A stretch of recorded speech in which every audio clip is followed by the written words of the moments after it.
And welcome to the latest episode of Greifenhorst, which is my Let's Build series set in a heavily modded Minecraft fantasy world, medieval world. And what I'd like to do today is I'd like to make a little more progress toward clearing clearing the foundation for the castle. But then I'd like to actually do a bit of walkabout to see what we can find. Start thinking about beyond the castle. Something else too is when I was clearing this land, my thought had been to kind of clear the land for the castle and the area immediately around it, so that the castle rises up out of a kind of a flat space. What I'm thinking I might do now is carve out the footprint for the castle and have the castle rise out of the land, not necessarily leaving it flat all around, right? And I think that would lead to a more interesting build. So what I'm going to do today is I'm just going to carve out that footprint, at least for this corner. I mean, again, there was an episode a while back where I showed you my plan, and we're still working against that plan. So anyway, so it's definitely spring-like where I live. Hopefully, if you're in the northern hemisphere, hopefully it's, you're getting the full benefits of spring now. If you're in the summer hemisphere, I mean the southern hemisphere, not the summer hemisphere, yeah, it's officially winter now. Or no, it's officially fall. That's how it works, yeah. So, okay, let's see, 2, 3, hold on. 3, 4, 5, 6, 7, 8, 9, 10.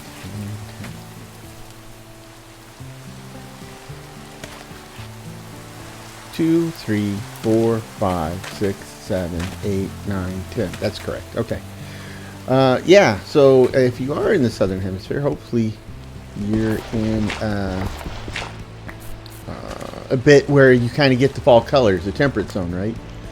I mean, if you like warm weather, the tropical places are definitely warm, and they can be quite beautiful and lush, but you kind of miss out the whole fall colors thing, right? And if you look at a map of the world, most of the world's land masses are in the northern hemisphere, so there's not a lot of southern hemisphere that's temperate.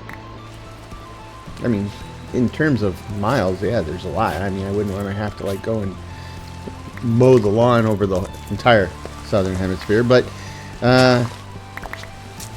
it's, I'd much rather do that than mow the grass over all of Europe and Asia, right? So Africa, a good chunk of Africa. So the big chunk of Africa, in fact.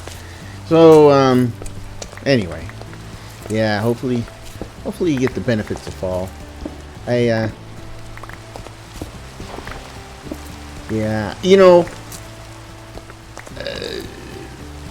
I really have come to appreciate the seasons.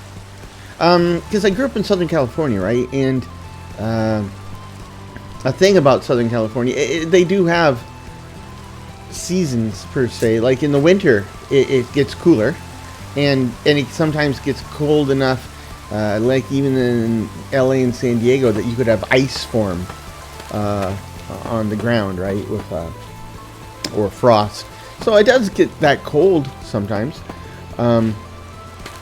But it doesn't really have, I mean, almost never has snow, except up in the mountains, and it doesn't have the fall colors, and it kind of could have fall colors, but they're not the same, right? I've talked about this in the past before, right? In that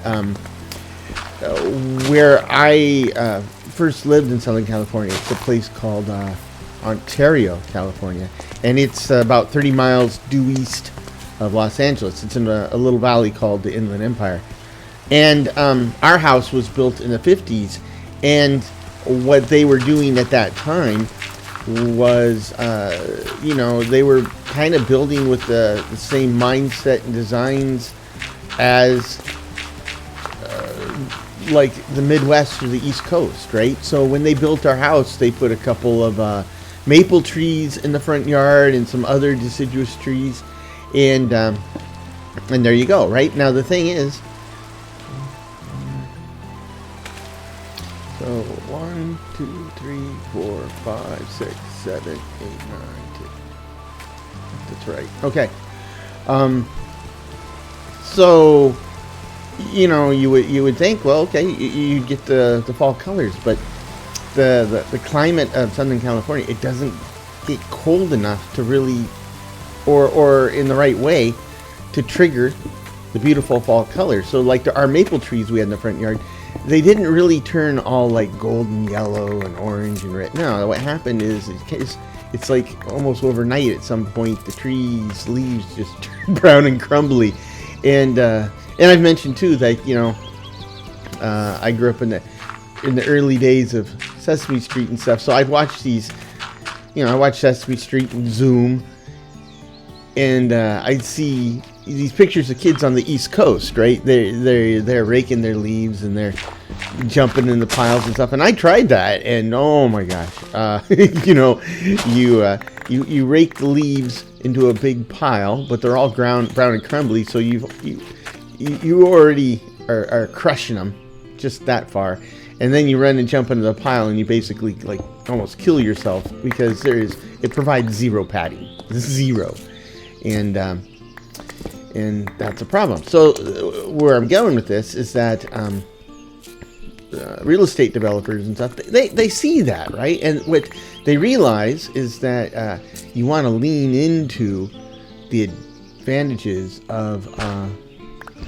the climate. And so what they would do is when they started building new complexes or whatever, they didn't go and choose these plants that you would see on the East Coast anymore, right? What they were doing is they were choosing plants from warmer, more tropical climes. And so what you have now is, if you go to like most of Southern California, is new enough that you almost never see anything even remotely like fall colors, right? It looks the same 365 days a year, even in winter.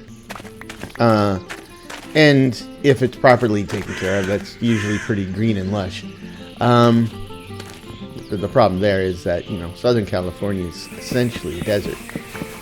If you saw pictures of it from before it was developed by through colonization, you'd see that, yeah, it's pretty much a desert. There's places that were forested, and much of it was just scrublands and sagebrush. But anyway, so where I'm going with all of that, back to my original point, was we moved to San Diego. We moved to a newer part of San Diego, Mira Mesa, right? They started building that in the mid 70s, and they were using the type of greenery that I was describing, right? So it looked the same all the time, and that was important because that's actually where I pretty much lived. Even after I got out of the military, I returned to that area, and we didn't really have the seasons. Like the years just kind of bled into each other, right? And one day it was like another. I mean, you definitely felt winter and summer, right? I mean, winter you didn't usually wear shorts. In summer you wore only shorts. But other than that, it really was a big deal. And when I left Southern California, I I moved to Wyoming, and there's a huge difference in climate. I specifically moved to the Jackson Hole area, which it's in the Rocky Mountains, right? And you you get seasons now. The fall is beautiful, but like 90% or more of the fall color you get is like from the aspen trees, which are gorgeous, but they're all yellow, right? You don't get the reds, the yellows, the oranges. You just get a lot of yellow. It was still beautiful, but we got season. Boy, did you get winter. And spring and fall were mud seasons, especially spring because it was melting snow. And winter was pretty spectacular, but if you don't like snow, you were in the wrong place. But I felt it, right? And that was the first time I really felt seasons like that. I mean, that was after my time in the UK, I did get seasons there, but I mean, it wasn't the same, right? I mean, everything was green, so that threw me off off my guard. But yeah, it's I will say though that in the UK climate, it's very similar to what I get in the Pacific Northwest, right? The topology and the vegetation's different, but the weather is very similar. And yeah, so when it comes to winter, you sometimes get snow, but usually not. And it can be definitely cold, but it doesn't bring like the same joy that it does to me here, right? I will also add that I arrived in the UK in the fall of '89, and it was cold and rainy, and I expected that, but I found it refreshing because you didn't get a lot of that where I was from. But the summer of '90, right? This is my first summer in the UK, and it was dry, and it was hot, and it was incredibly, it was pleasant. But, I was used to that, and I was like, this is not what I had come to expect, right? Now, it turns out that I just happened to be there for the hottest summer they've had in 250 years, and so it was very atypical. So the summer of '91, oh yeah, it was back to normal. It was cold, wet, and rainy. So there was that. I do laugh though because again, growing up in Southern California, it's essentially desert. In fact, what made Los Angeles even habitable is they piped water away from the Colorado River in the Owens Valley in the north, and so that it could support more than 8 people living there. And even then we were having the effects of climate change. We were having lots of droughts and stuff. And so, even in my teen years, there was a lot of times that we started having like a water rationing and stuff. They'd say, it'd be illegal to wash your car in your yard or water your lawn. So, that had, consequences on how we lived. And when I was there in the UK that summer, and they had that really hot summer, they were freaking out big time. People were freaking out. They were talking about water rationing and all this. Now, let me put it this way. When they were talking about water rationing, the UK has many reservoirs, and many of them are like old stone quarries that are like 200 feet, 100 feet, 150 feet deep, and they've changed them into reservoirs. So you have this huge reservoir that is like 200 feet deep, and it's a big old lake. And over the course of the summer, the level of the reservoir went down 5 feet. 5 feet out of 200, and people are freaking out, going, oh my gosh, we have to start talking about water rationing and stuff. And I was like, oh, in Southern California, at this point, people would be like having bubble baths in their front yard. That's plenty of water. But I guess it's all relative, right? It's what you're used to. They were not used to that, and from where I came from, that was small potatoes. So it's just interesting. The same thing too, like earthquakes, right? With the fracking they were doing in the Midwest, they started getting earthquakes in places that don't get earthquakes, like Oklahoma. And, you know, they'd have an earthquake like a magnitude 2 point something or 3 point something. And it's freaking people out. You know, people are you know, genuinely terrified because they're not used to earthquakes. And again, Southern California, most people sleep through anything smaller than a 4. So, you know, it's just what you're used to. Similar experience. When Seattle does get snow, we don't get it very often. So yes, we have a lot of people who don't know how to drive in the snow, and they're not equipped either. They you know, they never properly got snow tires or whatever. So there is that, and there is also the fact that you know, a fleet of snow plows is expensive to maintain, and if you only have a snow event that requires a plow once every 2 to 3 years, what's the point, right? Especially because we don't get snow and it sits there for months. We get snow and it maybe sits for a week or two. So but here's the thing. What really throws it for a loop is if you just read about Seattle topography, or the just Western Washington topography.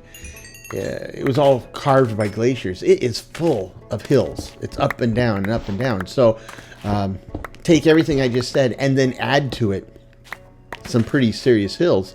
And so when we hit with winter, all of those things combine, and it's well, both comical and scary as all get out. And then of course people like in Kansas going, "You guys can't handle your snow." Well, okay, Kansas boy, you come out here and try driving up a 12% grade with bald tires and ice, right? I mean, they'd kind of freak out with the 12% grade. When I was in Kansas, I was there for business, and I was trying to drive to the plant. And, you know, at that time, I traveled to many places around the country, even outside the country. And almost everywhere I went, when you drive around, there's something. There's hills, there's big towers, skyscrapers, something. So when you're driving around, there's landmarks, right? Like even Dallas, which, you know, is in pretty flat area, but Dallas, the city, has some pretty tall buildings. So when I was running around Dallas, I knew where I was in relation to downtown Dallas, and that acted like a compass. Not Kansas, boy. When I got to Kansas, I completely lost my sense of direction in the middle of the day because I couldn't even count on the sun. The sun was like pretty much straight over my head. I didn't know which way was east, which way was west. The best I could do would be to find like a grain silo, but you can't see grain silos from like 20 miles away. So once you left a mile or two away from the grain silo, I was lost again. Again, it's all what you're used to, right? And so I was not used to that type of flat, featureless terrain. Now, Lawrence, Kansas is different. Lawrence, Kansas had hills and stuff. I liked that, and actually it was quite nice. They had a lot of Victorian-era buildings that were in reasonably good shape. But, you know, it's not like, you know, like you go to San Francisco, there are lots of these Victorian-era buildings in very picturesque neighborhoods, and you see tourists going there and taking pictures of the houses all the time. Here I was in Lawrence, Kansas, and these houses, you know, just a regular neighborhood, and the houses are beautiful examples of Victorian architecture, but it's not a tourist neighborhood or anything. It's just, you know, some houses are kind of like on the verge of falling apart, and some are a little bit better shape, and I'm out here, you know, California boy, taking pictures of them going, ooh, ah. and you can just see people in their houses in the windows, getting ready to call the cops because like, hey Zeke, there's some weirdo out here taking pictures of our houses, and yeah, well, okay, that pretty much prepares the pickaxe. So, and we need to produce composted blocks for improving our farmland, especially when we move it underground. So it's all good. But yeah, I was thinking about Victorian architecture.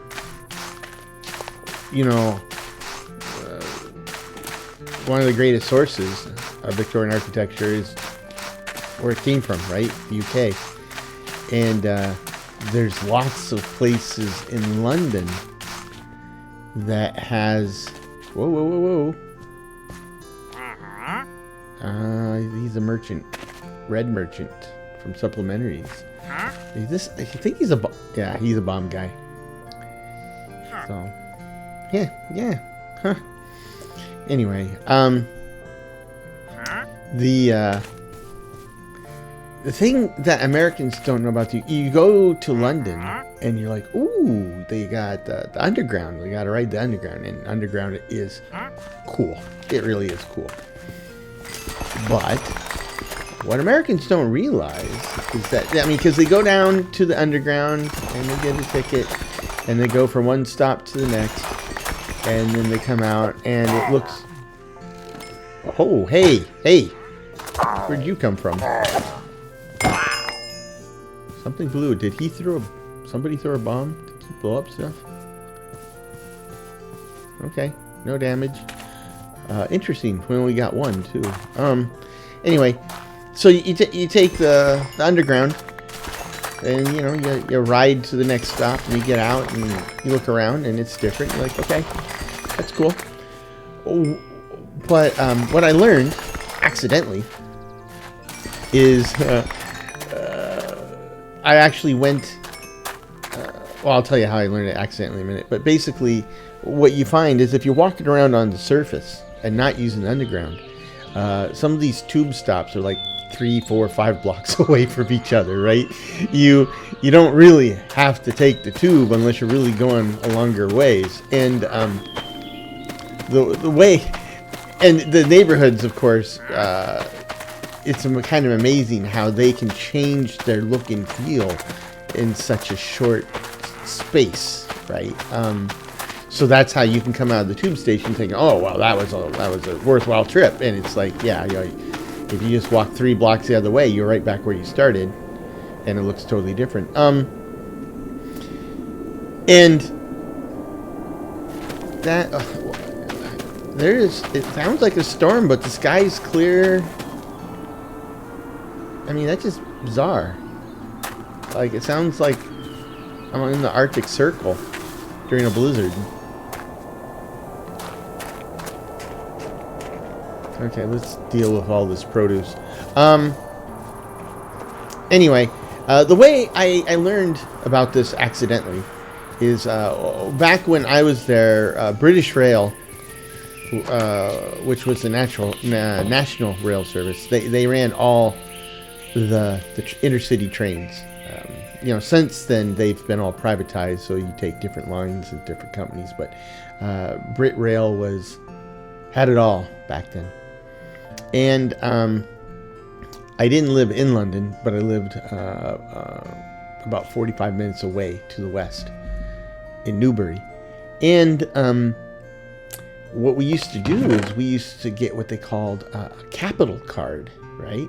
So on a weekend when we were going to go into London, we would get a capital card at the train station. The capital card, basically, it was your train ticket to and from London, but it was also your underground ticket when you were in London. And one day I decided that I was going to go to London by myself, and I was just going to totally explore it, right? See where everything was and stuff. Because I always gone with my friends, and they knew exactly where they wanted to go, so I always went where they wanted to go, and now I wanted to go where I wanted to go. So I figured, okay, this is what I'm going to do. So I got up at like 6, and I went to the dining facility, ate breakfast, took a taxi into town, got my Capital card, took the train into London, and found out that the tube part of the Capital card doesn't start working until like 10 in the morning, right?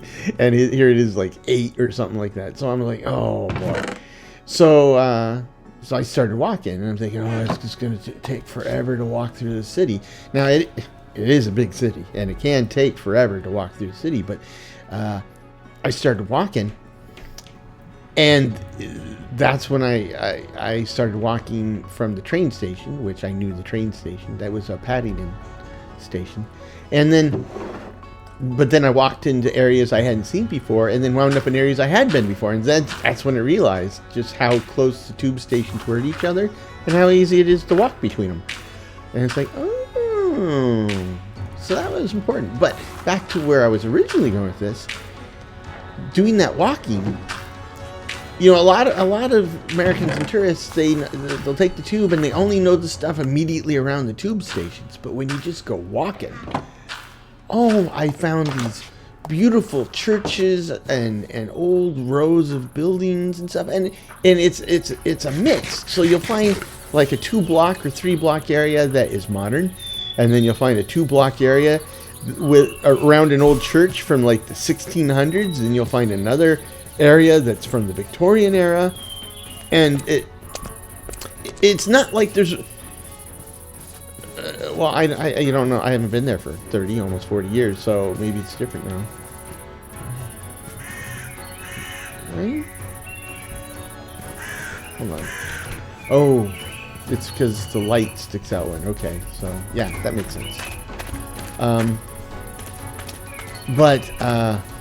Yeah, it was because, like, if you go to places like in the United States, you have an old town, right, the oldest part of town, and as you get further and further away from that, you could visibly see how the buildings become more and more modern, right?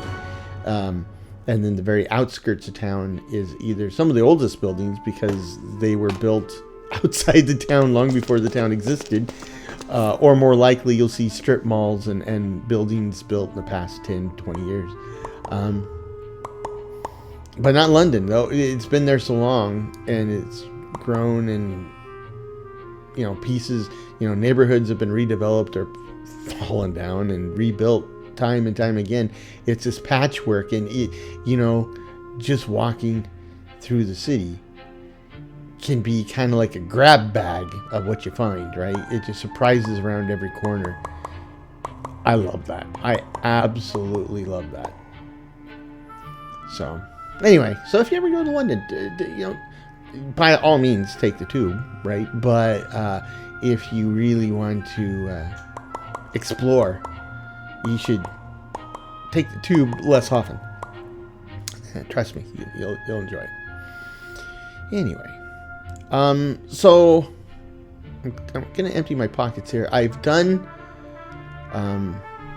all the landscaping I planned to for this episode, so that was a good run. What I would like to do now is explore a bit. Oh, good. It's finally March 6th. So that proves that, yes, it is. The days are advancing, just tediously slow. If we ever get to Christmas, man, it's going to be Christmas for like a year. Let's see. That's good. You know, one of the problems I have with computer games where they do have seasons, right? You don't really get to enjoy the season, right? I mean, like Stardew Valley, right? It's, you go through a season, you don't really sink your teeth in the season. It's kind of like you blink and the season's over and you're in the next season. And I'm picking up the stuff that I apparently hadn't found a place for in the past. You know, this wood, these logs definitely should go here. I know where they go.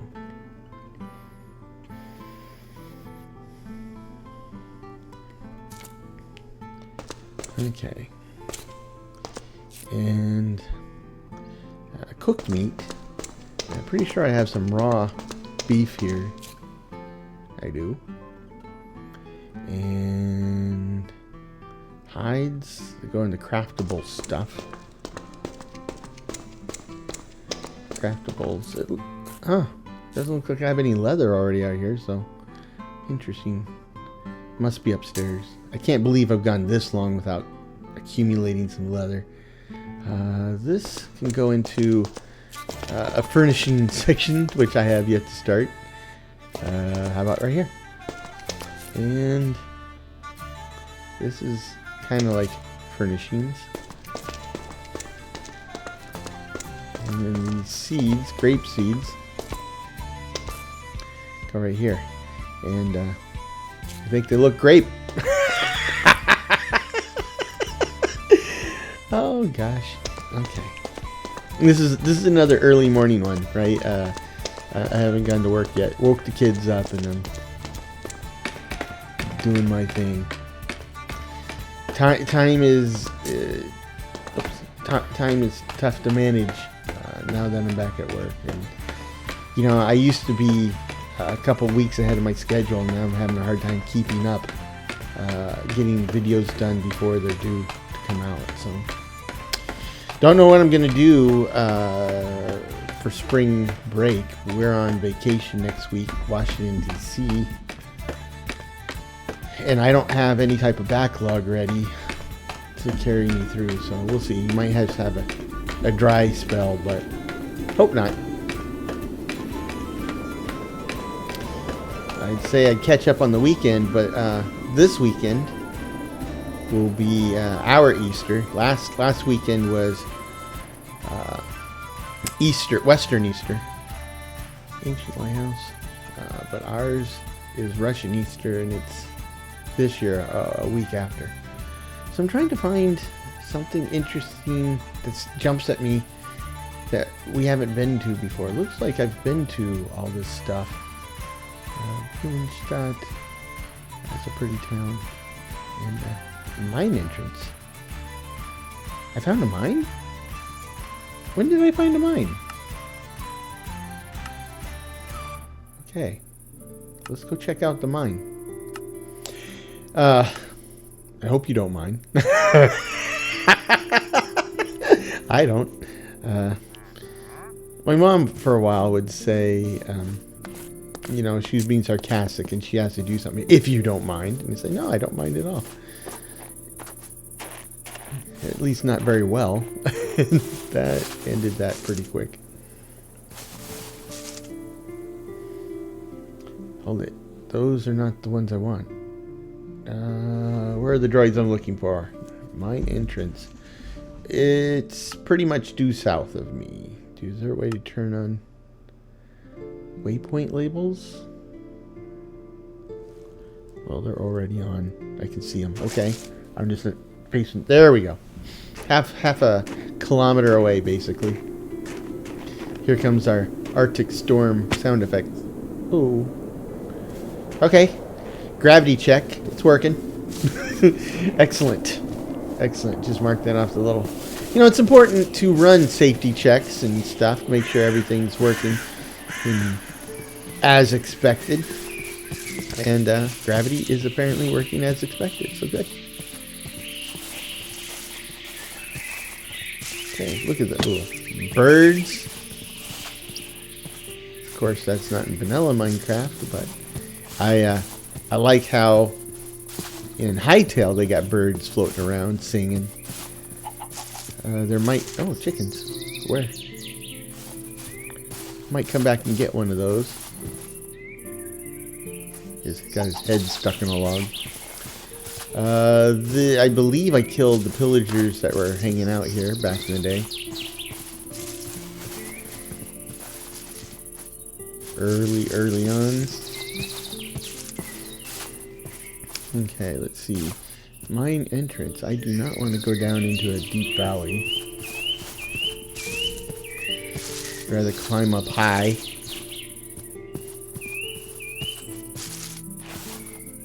Oops.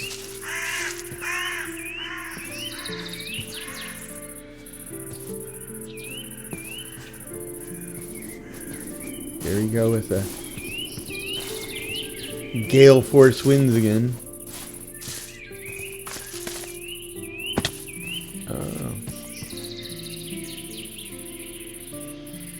Okay, I'm headed right for it. I can turn off the waypoint beacon and just kind of feel our way over there.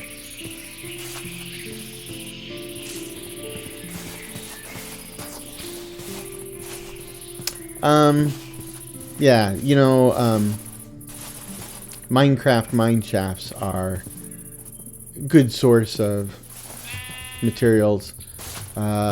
In this, it's also a fantastic source, obviously, of minecart rails. But in these modded Minecraft Let's Builds, I don't use minecarts. Or at least I don't use them very much. So I don't need... The rails can still be melted down into iron nuggets. So that's probably worthwhile, but I probably won't carry many of those. Instead, we'll use create rails. But that's where those iron nuggets come in handy. Huh, it's like almost south of me. There's a beastie nearby.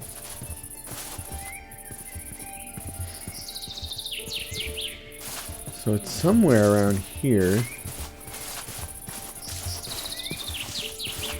That's a beehive. I may have missed it. Yes, I missed it. So I'm zoomed in. There we go. Too zoomed in. So it's to my left, a little bit to the northeast. So this way.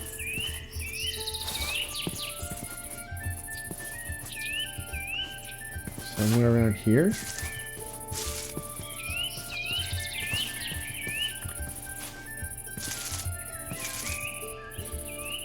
Okay, check again. Oh, whoa, I am like way too far east.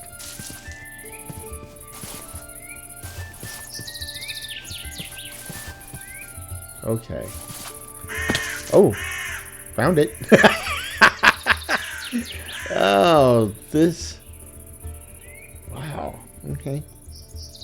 It looks like it's grown inside of a tree or something. What is going on here? That ladder is not very useful.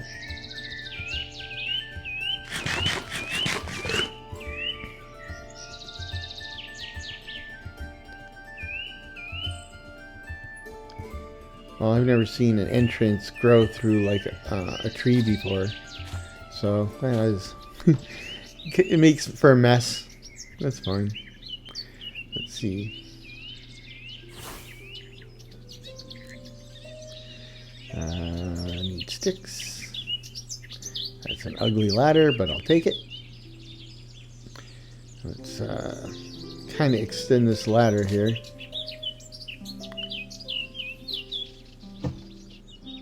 Oh, because it's the leaves. Okay. So I'm not going to be able to do this with a ladder. So let's knock out a hole. And then we'll... Oops, I waterlogged the leaves. Here, okay, here we go. Let's do it this way. It's kind of weird that there's a big old spruce tree here in the middle of a regular forest, but okay.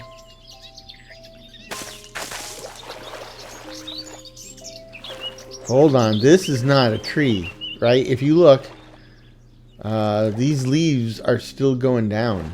These are still spruce leaves and spruce wood.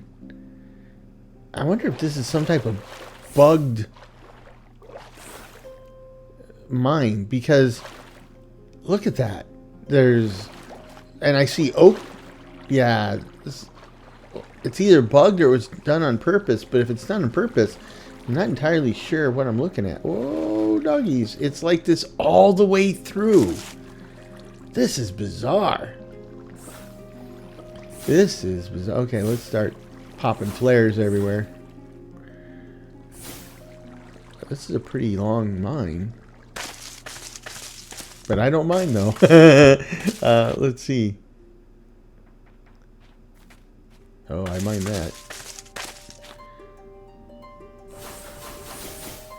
Especially since we're surrounded by, like, leaf blocks. Well, all he has to do is sneeze, and we're going to go fall into the floor here.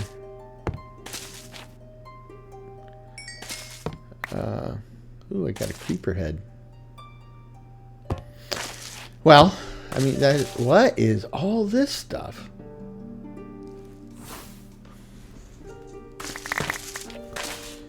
What in the world?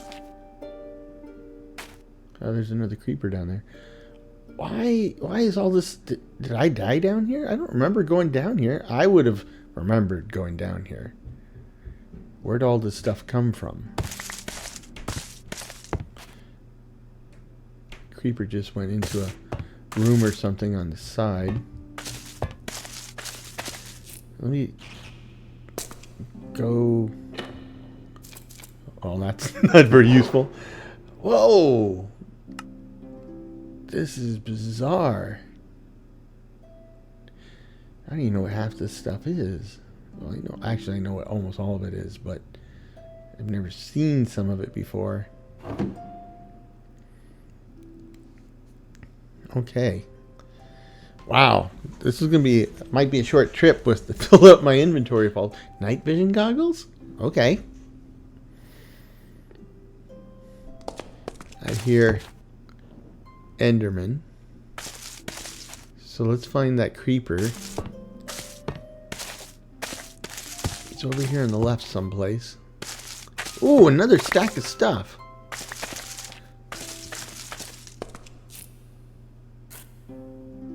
I wonder... I mean, what I fired would not have killed a chest. I'm guessing... Like, do they throw this stuff... They spawn this stuff into the middle like that as part of the structure creation, and then, you know, the idea is to kind of encourage people to just run in quickly instead of being super cautious, because otherwise the stuff will despawn. I got another backpack. Okay. I have to figure out. I've never really been much for shulker. Whoa, what is this? Crabapple tree.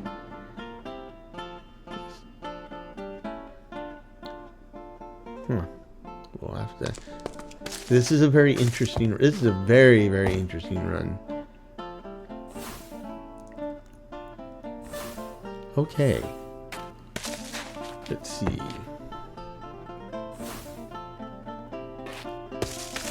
I don't know where that creeper went. Ooh, this looks like an actual... Saw a shadow move.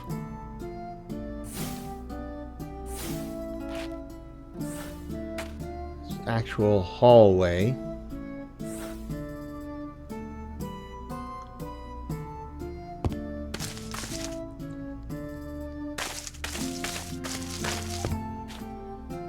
I don't know what mod created this, but this is pretty cool.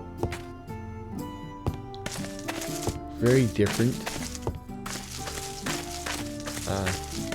What's this? Oh, this one's like a... Oh, it's opposite this one, but it's all leafed up.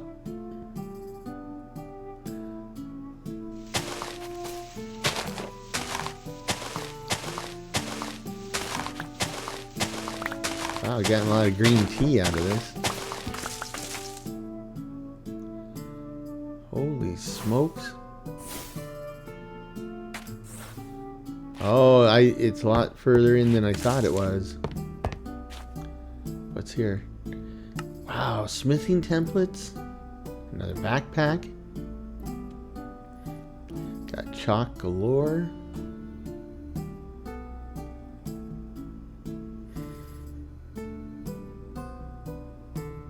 Okay.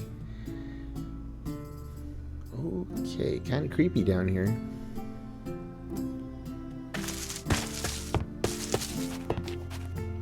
This goes down. I hear water. So it does have a lot of the vanilla mine features. It's just that the walls are made of spruce leaves, vines, and all sorts of oak wood and oak planks.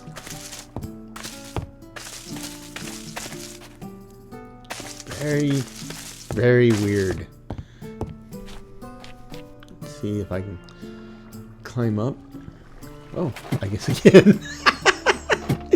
Oh.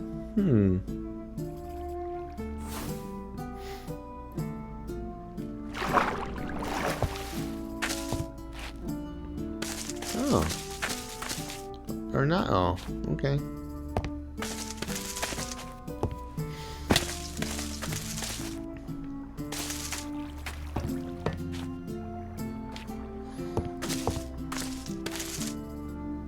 Another one.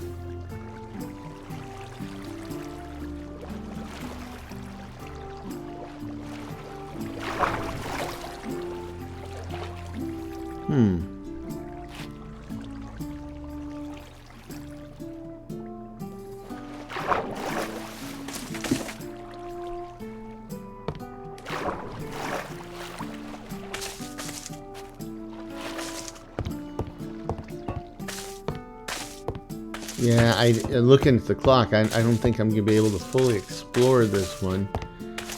And I have really filled my pockets with stuff. Ooh, it looks like there's a whole lower level here.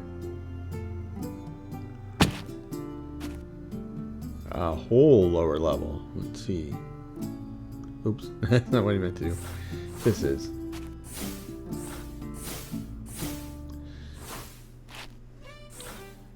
I bring light to the dark places.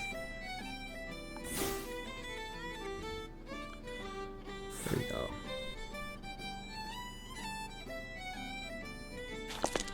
Oh, look at that. So if you use a light spell on a living entity, it glows like that. And that looks like a chest, but it's glowing like I hit an entity, so it is not a chest. Nope. Chest Slayer, okay. That's, I don't know what they call it, but I call that a mimic from D&D. Okay, we've got some Endermen. Oh, 2 Endermen. Wow. Okay, I was gonna say, I pumped a lot of rounds into those guys. And I only got one of them? Where's the other one? Oh, he's mad. Or he's got something stuck in his throat. But either way, he's mad. Hey. That works. I'll just jump down. Pick up all the goodies. Try to get that creeper.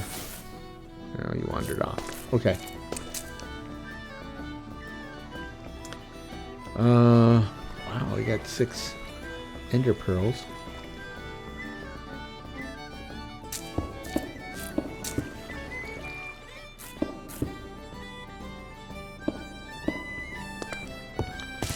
So that was interesting. Got a little camp here. That's kind of a letdown compared to the stuff we've been finding so far.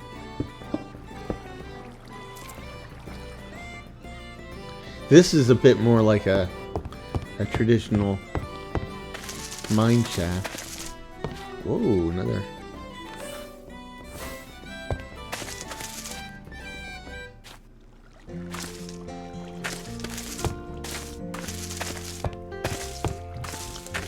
Interesting.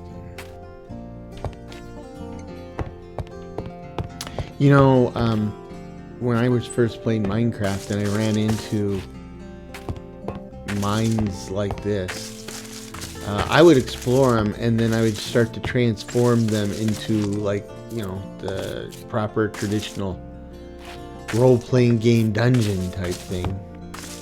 rooms and corridors and all that jazz. Tried to make them interesting.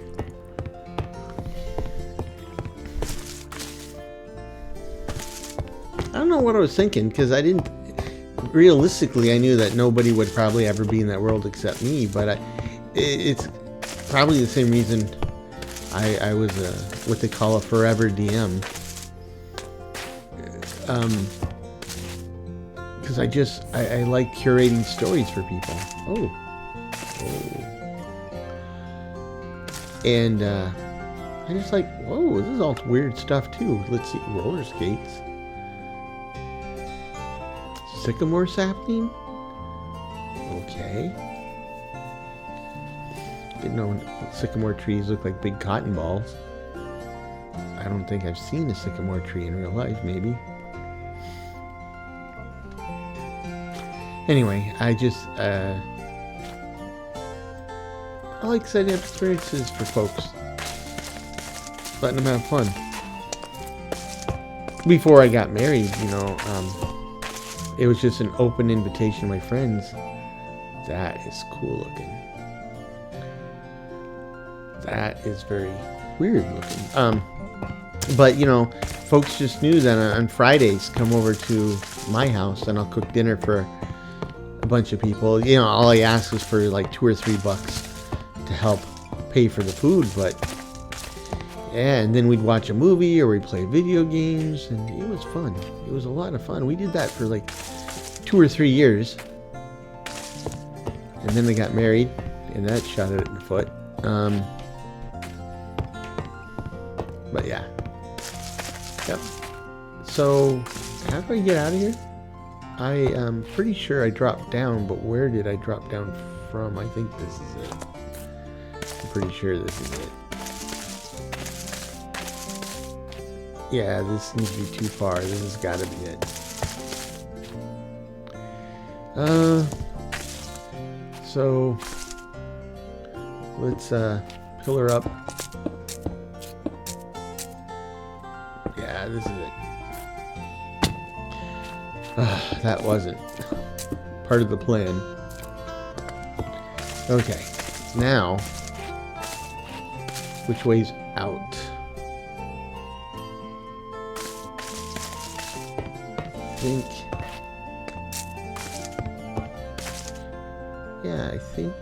I think this is the main corridor.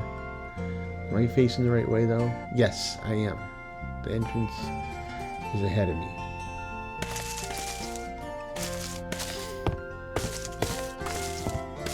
Okay, so we'll pull out of here and go back home. I don't know. There's a lot to unpack here, both literally and metaphorically, right? Okay, we'll have to use the water. So I think I have like respiration on my helmet. I think it's like respiration 3. Yeah, so I might be able to go all the way up without a breather, but we'll see. Well, we can kind of see if I can grab some air and jump back in. Ooh, it's raining outside. Oh shoot, we're gonna get wet. After climbing up a waterfall. Oh well. It is what it is.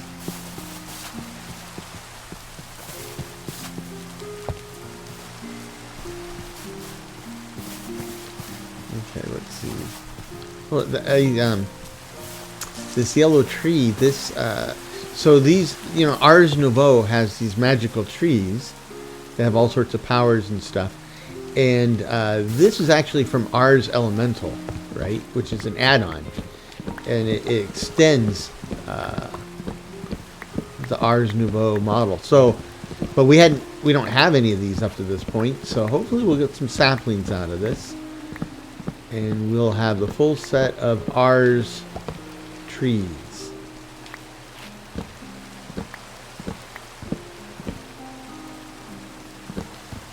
Interesting.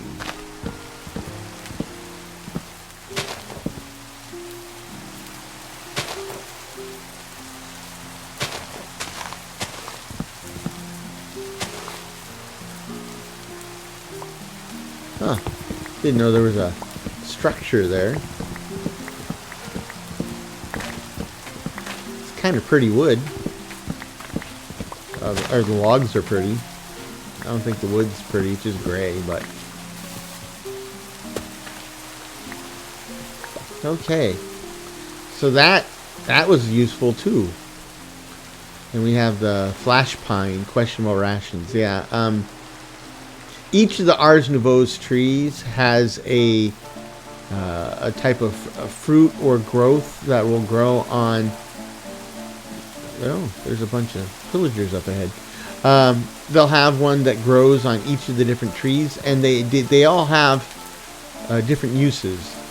Whether you can eat them directly and get powers or make potions out of them or whatever. So that is a useful resource.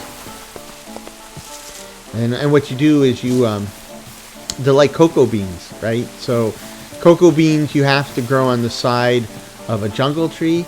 These things you have to grow on the side of an Ars Nouveau tree. There's a different one for each tree type.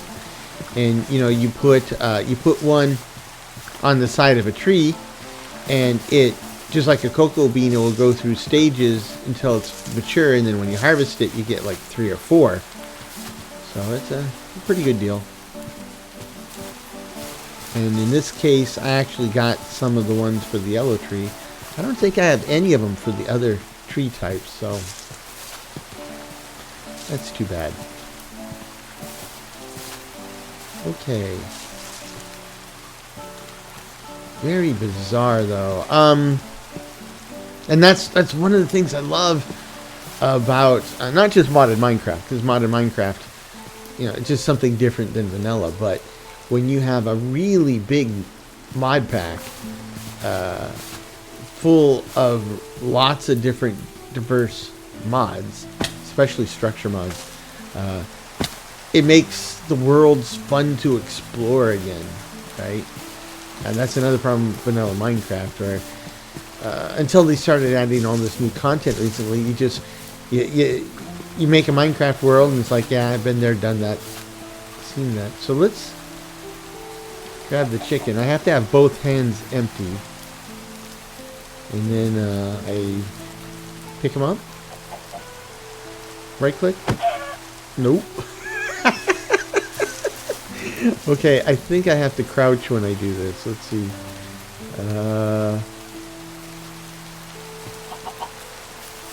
He's out of range. Oh. Crouch. There. Oh, I had him. There we go. But I can't see anything except the chicken butt, which is kind of dangerous in that I could fall in a hole because I didn't see it all.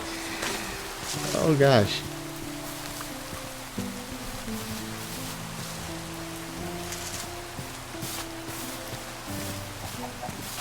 I'll grab some eggs. There's another chicken. Yeah, right there. Okay. So this is I don't really have a pen set up for these guys yet.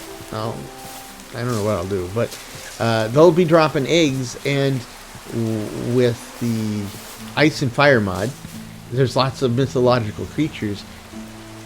More pillagers. I'm not seeing them though, which is good because all you see is chicken butt. With the ice and fire mod, there is a chance that the eggs laid by chickens will be, I think they call it like an ugly egg. And if you throw that, instead of getting a baby chicken, you might get a cockatrice. And if we get some cockatrices... Hey, come here. Oh, I got an egg. That would be pretty cool. They would be friendly to us. Very unfriendly to everyone else. And look at all this weird stuff I got.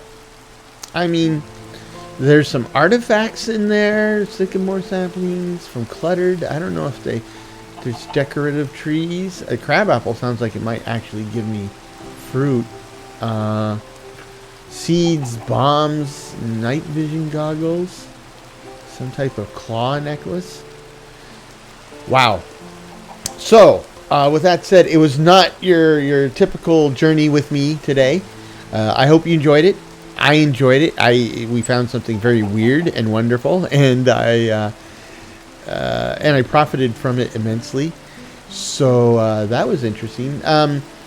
Maybe we'll do something similar next time. We'll do a little bit of the landscaping or a little bit of the central shaft, and then we'll go putzing around the countryside, see what other weird stuff we can find. But thank you for joining me. And while you're at it, if you're still on, please like, subscribe, leave a comment, join the channel.